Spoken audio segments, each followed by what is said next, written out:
Zen, kembali lagi dengan Statistics Education.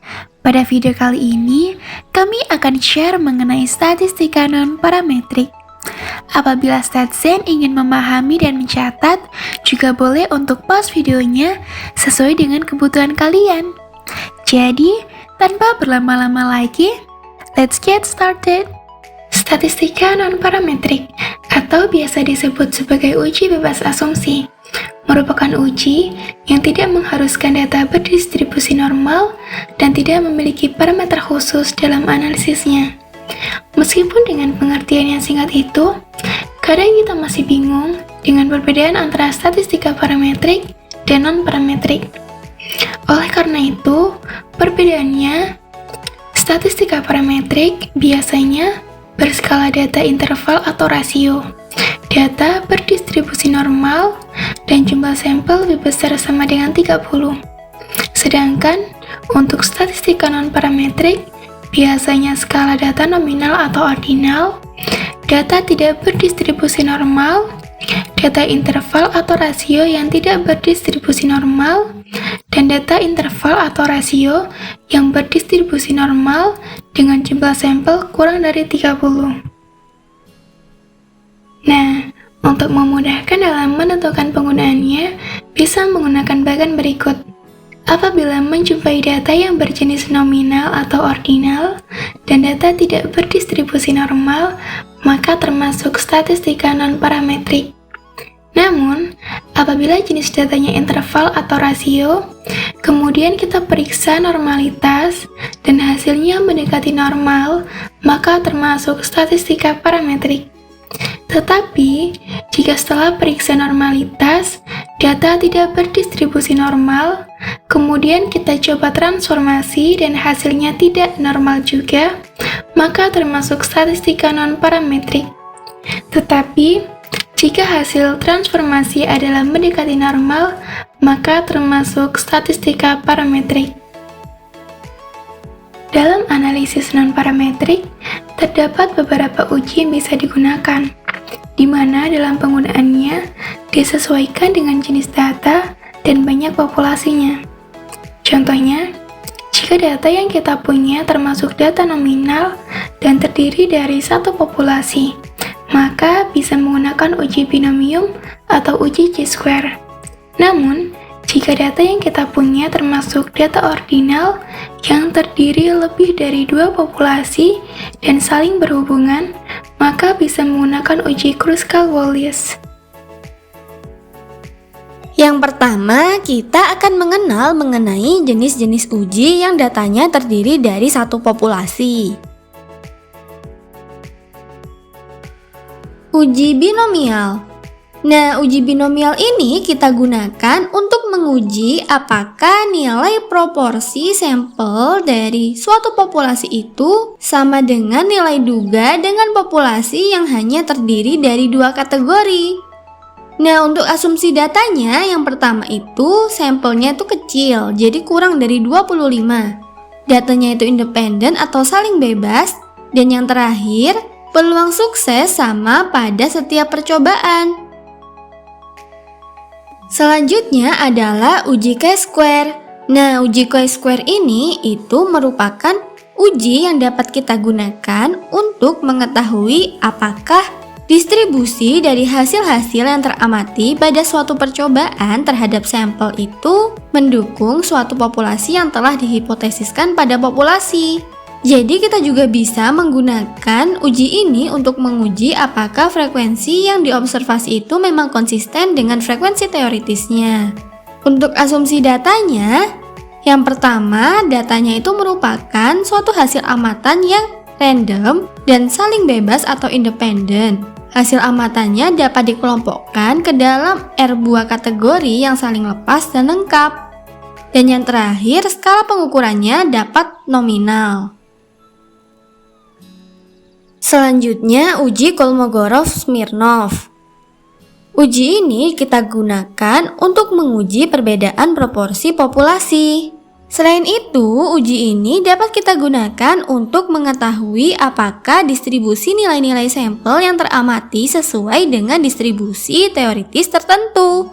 Penggunaan uji Kolmogorov-Smirnov ini untuk menguji kenormalan dari data yang akan dianalisis. Untuk asumsi datanya, yang pertama, data itu terdiri dari hasil amatan sampel random atau acak yang saling bebas dari suatu fungsi sebaran yang belum kita ketahui. Variabel yang diamati itu kontinu, dan data memiliki 2 atau lebih kategori. Selanjutnya, beberapa jenis uji yang datanya terdiri dari 2 populasi. Uji tanda digunakan untuk mengetahui apakah median populasi sama dengan nilai yang diduga, dengan mengubah data menjadi tanda plus dan minus melalui selisih antara pasangan pengamatan. Jadi, kita akan menghitung selisih terlebih dahulu.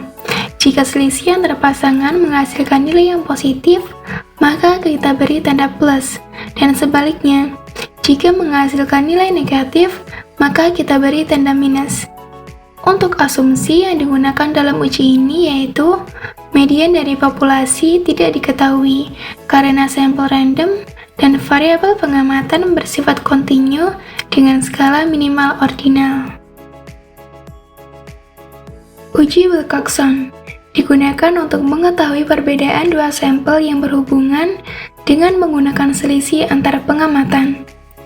Jadi, kita akan menghitung selisih tanpa mengubah hasilnya menjadi tanda.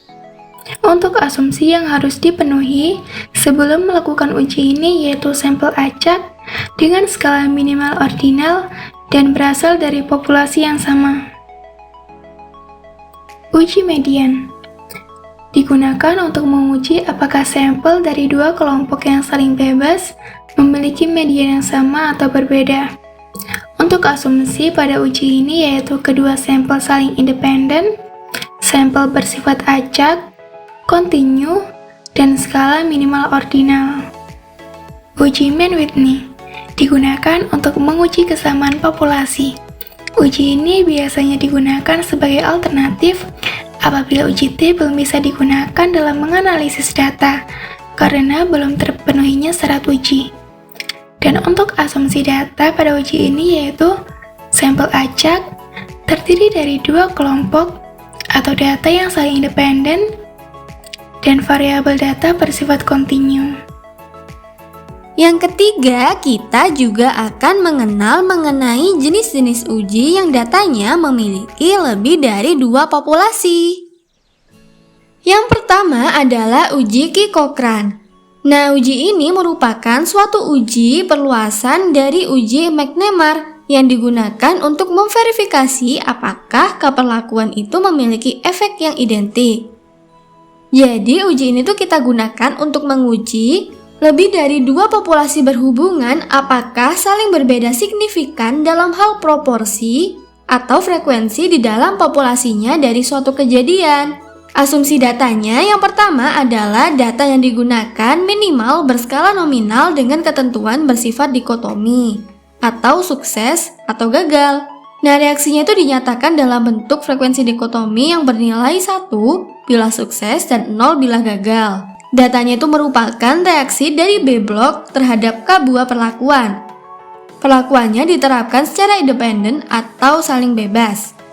Dan banyak subjek atau sampelnya itu lebih dari 24 per perlakuan.